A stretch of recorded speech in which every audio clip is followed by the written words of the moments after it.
Qualification for election as president, ভারতবর্ষের রাষ্ট্রপতি হওয়ার এলিজিবলের জন্য কিছু শর্তাবলী আছে বা যোগ্যতা প্রয়োজন।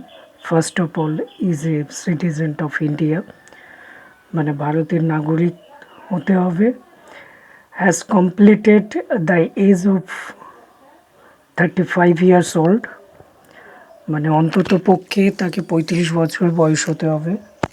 থার্ড কন্ডিশন হচ্ছে লোকসভার সদস্য হওয়ার যোগ্যতা থাকতে হবে। Is qualified for election as member of house of house of the people. Okay, আর তাছাড়াও কোনো লাভজনক পদে অধিষ্ঠিত না থাকা, লাভজনক বা গভর্নমেন্ট বা সেন্ট্রাল কোনো জব করলে চলবে না।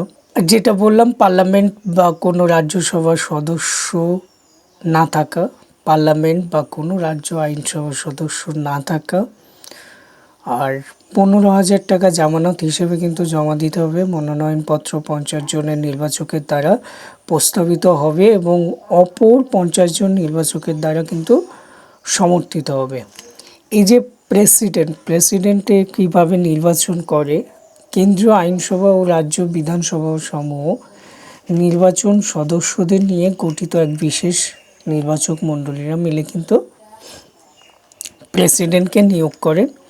তার কার্যকালের মেয়াদ হলো 5 বছর, পুনর্নির্বাচিতও হতে পারেন। মানে ভারতীয় প্রেসিডেন্টকে পদত্যাগ করানো যায়, ইমপিচমেন্ট পদ্ধতিতে কিন্তু তার পদত্যাগ করানো যায়। ওকে, আরও হতে পারে সে যদি স্বইচ্ছায় পদত্যাগ করে, আর একটা হতে পারে তার মৃত্যুকালীন যদি তার মৃত্যু হয়ে যায় তবে তার পদত্যাগ হয়ে যাবে। সে যদি বেঁচেই না থাকে তাহলে তো পদত্যাগ হবে। আর সেই সময়ে আমাদের যে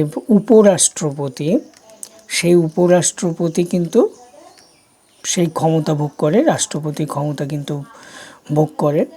ওকে, প্রেসিডেন্টের মাসিক বেতন প্রায় 5 লক্ষ টাকা এবং অবসরকালীন কিন্তু যে ভাতার পরিমাণ 30 লক্ষ টাকা। এটা তোমরা একটু গুগলে দেখে নেবে যে এটা আই থিঙ্ক আরও বেড়ে গেছে।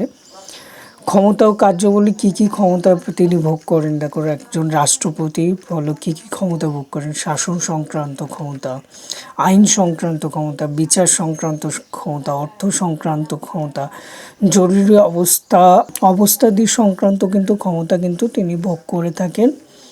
দেখো, শাসন সংক্রান্ত ক্ষমতার মধ্যে কী কী আছে: নিয়োগ সংক্রান্ত, সামরিক, কূটনৈতিক, তত্ত্বাবধায়ক। আইন সংক্রান্ত যেটা আছে পার্লামেন্টের সদস্য মনোনয়ন, পার্লামেন্টে অধিবেশনে আহ্বান ইত্যাদি সংক্রান্ত, বিলের সম্মতি জ্ঞাপন, রাজ্য বিলের সম্মতি প্রদান, সংবিধান সংশোধনে বিলের সম্মতি প্রদান, জরুরি আইন, বিচার সংক্রান্ত, সুপ্রিম ও হাইকোর্টে বিচারপতিদের নিয়োগ,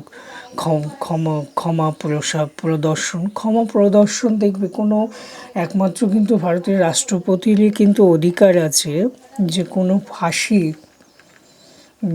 কোনো মানুষের ফাঁসির অর্ডার হয়ে গেছে, সেই মানুষকে বাঁচানো বা ক্ষমা বা মার্সি সেটা দিতে পারে কিন্তু একমাত্র আমাদের ভারতীয় রাষ্ট্রপতি।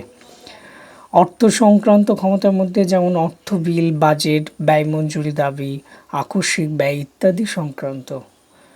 জরুরি অবস্থাদি সংক্রান্ত, জরুরি বা আপৎকালীন অবস্থা, রাজ্যের শাসনতান্ত্রিক অচল অবস্থা এবং আর্থিক সংকট অবস্থা কিন্তু ঘোষণা।